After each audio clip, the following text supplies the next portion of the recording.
Hello, today is Saturday, June 5th, 2021. In the background, you may hear someone is cutting the grasses. That's the challenge that I have today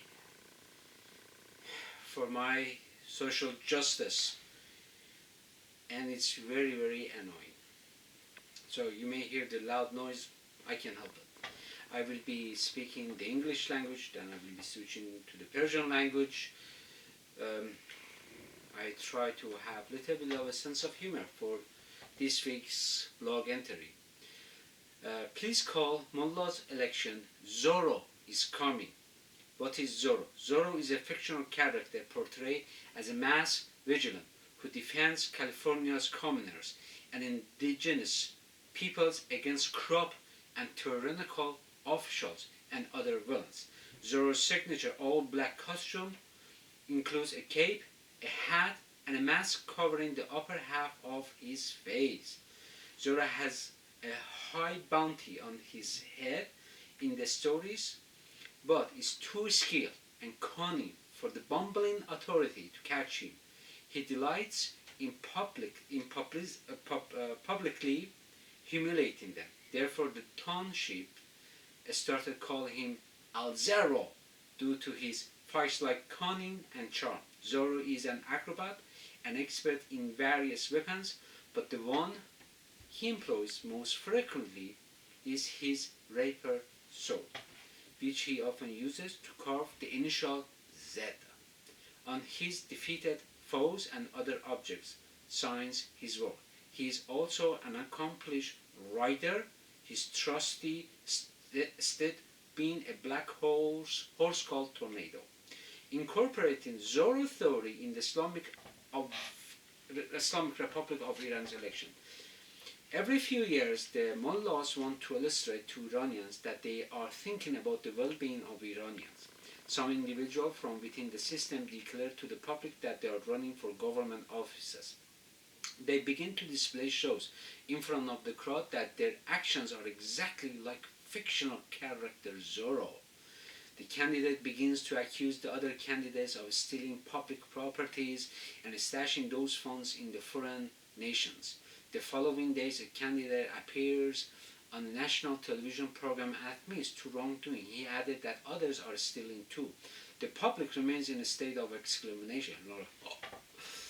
The crowd begins to say that this candidate accused the other candidate of stealing and he admits to doing it.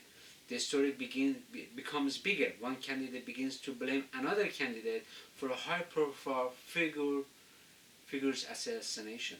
Still, the crowd in a state of wonder about what is going on here. The Zorro characters become charitable as they claim if they are elected to the government's office, they will stop stealing Iran and share a few dimes and nickels with Iranians. Hold on a second. Since 1979, these individuals inherit a rich country from the hands of Mohammad Reza Shah Pahlavi, and Iran has a rich natural resources. They have done nothing but stealing from Iranians and murdering Iranians who express concern about economic corruption at the hands of the same individuals running for the offices. Plus, the sign of Allah or Ayatollah Ali Khamenei is stealing from Iranians and is hiding money in foreign national banks because he issues a decree that he was not responsible for the welfare of Iranians and he was allowed to accumulate wealth. The situation of Zorro is worse than anyone could imagine in Iran. Zorro is a fictional character to help people who need help and to fight corruption. However, the Zorro of this story, like Ibrahim Raisi, Mahmoud Ahmadinejad, and so on, are all natural-born killers. Iran does not need natural-born killers. Iran needs Kaveh Ahengar, Arash Kamangar, Rostam, Babak Khurramdin, who will bring peace, justice, and liberty to Iran.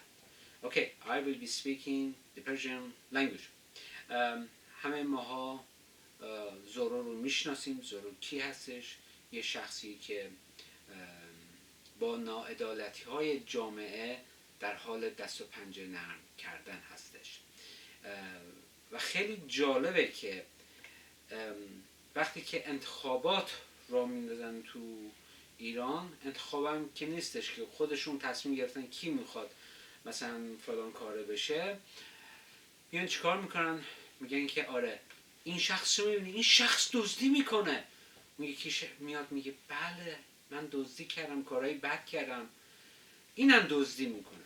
بعد مسئله پیشتر پیچ میشه، خیلی پیشتر پیچ میشه. میان میگن این آدم کشته، این تو این کارهای بد دست داشته، همدیگه رو شروع میکنن رسوا کردن.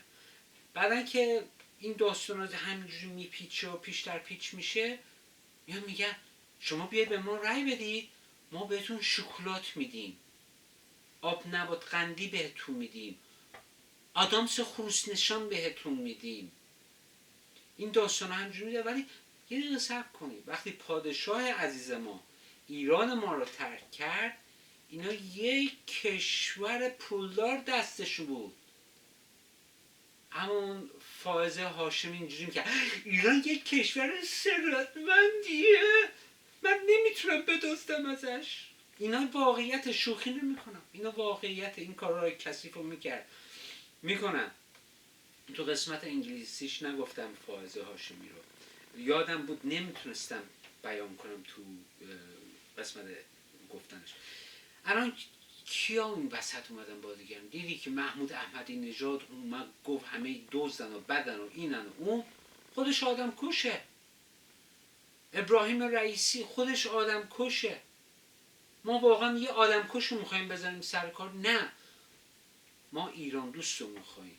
کاوه آهنگر، آرش کمانگیر، رستم، بابک خرمدین، اینایی که میخوان صلح و عدالت و آزادی برای ایران.